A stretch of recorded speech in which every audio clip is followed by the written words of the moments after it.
Yes, good morning everyone. So welcome. So in today's session, we are going to discuss about the orbit, so the satellite's orbit. So this is one of the concepts that we use it in the satellite communication. Okay, now so before starting our discussion, so we like to give credits for the images. These images are obtained from the internet there. So I like to thank the people, those who are uploaded these images over the internet. Okay, now coming to this satellite communication, we are not going to discuss about much about satellite communication because this is there in our previous discussions there. Okay, now so we in this particular session we are going to speak about the different types of orbits used in the satellite communication. Now before going to know about the different types of orbit, first I should know what do you mean by an orbit. So orbit, I can call it as the path traced by the satellite. We call it as an orbit. The path traced by the satellite, we call it as an orbit. Okay. Now, so based on how the path is traced, we are going to classify the different types of orbits. Here. So when you speak about the satellite orbit, the first type of orbits what we have is an elliptical orbit. As the name indicates that the shape of this particular orbit will be in elliptical in nature, so therefore we call it as an elliptical orbit. So as I said that orbit is nothing but the path traced by the satellite is called as an orbit. So elliptical orbit, so the shape of the orbit will be in elliptical in nature, so therefore we call it as an elliptical orbit. And now next we have the polar orbit. So this polar orbit, the satellites will be moving along the poles of the planet, or the, for example poles of the planet earth, so therefore we call this as a polar orbit. Now we have got one special type of orbit called as geostationary orbit. So this particular orbit will be stationary with respect to the earth. Geo stands for earth, so this particular orbit will be stationary with respect to the earth, so therefore we call it as a geostationary orbit. So lower orbit. So once again, when you speak about the low elliptical orbit, so you can see that these elliptical orbits are classified into three different types. One is called as LEO, which stands for lower elliptical orbit, MEO, which stands for medium elliptical orbit, EO, which stands for high elliptical orbit. So let us discuss all this one by one.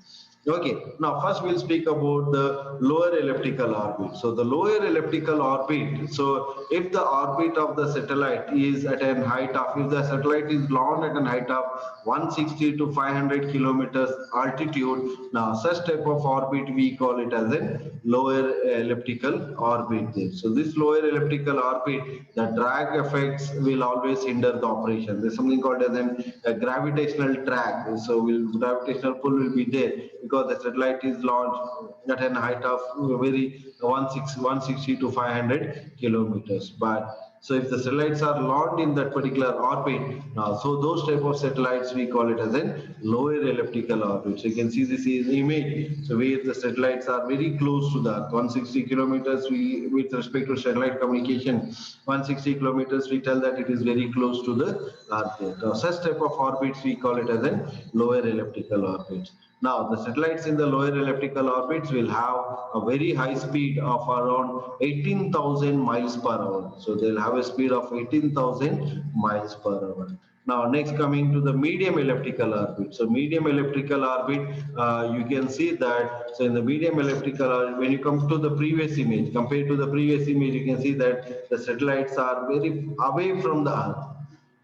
So usually the satellites are launched at an altitude of 500 to 1000 kilometers. If the satellites are launched at an altitude of 500 to 1000 kilometers, now such type of orbits we call it as a medium Earth orbit or medium elliptical orbit. So the height is beyond the lower elliptical orbit. So we are going to just give a small, what you call, topic on only the different types of orbits. Maybe in the next session we'll discuss in detail about these orbits. Next we have this high elliptical orbit.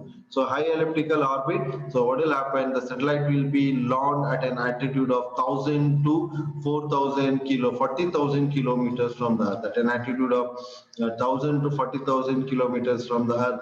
Now, such type of orbit we call it as a high elliptical orbit, or what you call or high Earth orbit is there. So here you can see that. So the height is not uniform. When I tell elliptical, so the what you call it will not be height altitude will not be uniform there. At some places it will be more, and some places it will be less. So that's why it is called as an ellipse there.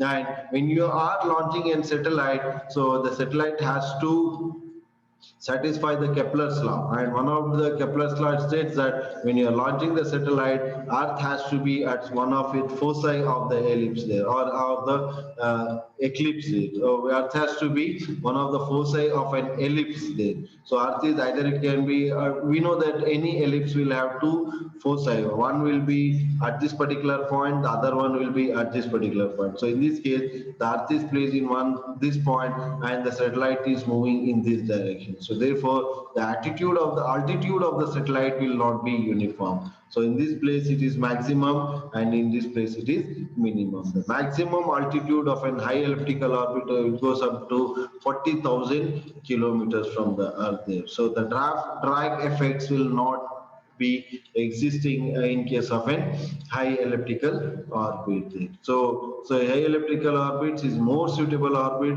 and it is free from atmospheric effect, and it will also require much energy because we need to launch a satellite at very greater height. So this is the diagram which shows the high Earth orbit. So in this, the highest point of the Earth satellite from the Earth we call it as an apogee, and the lowest point we call it as an perigee. The lowest point or lowest altitude of the satellite from the Earth, we call it as an perigee. Highest altitude of the satellite, we call it as an apogee. We are going to discuss in detail about that in our coming session. So one is called as an polar orbit. So polar orbit, as the name indicates, that the satellite will be covering the poles, north and south poles of the Earth. So therefore, this type of orbits we call it as a polar orbit. So these orbits will have an inclination of nearly 90 degrees. So this allows the satellite to see virtually every part of the Earth as the Earth rotates underneath in it. It takes approximately 90 minutes for the satellite to complete one rotation. So to complete one rotation, it takes approximately 90 minutes for the satellite. This type of orbits we call it as a polar orbit. There's one more type of orbit called as a geostationary orbit. Geostationary orbit, as the name indicates that, so this satellite will be stationary with respect to the Earth. So that's why it is called as a geostationary satellite. You can see that the satellite as well as the Earth move in the same direction and with the same speed. So therefore, what will happen is that this particular satellite will always be stationary with respect to Earth. So as the Earth is moving, the satellite will also be moving. So these are all the different types of orbits that we use in a satellite communication. So in the coming sessions, we are going to discuss in detail, maybe the applications. We'll speak about the different applications of this orbit, and what are its advantages and disadvantages. Thank you.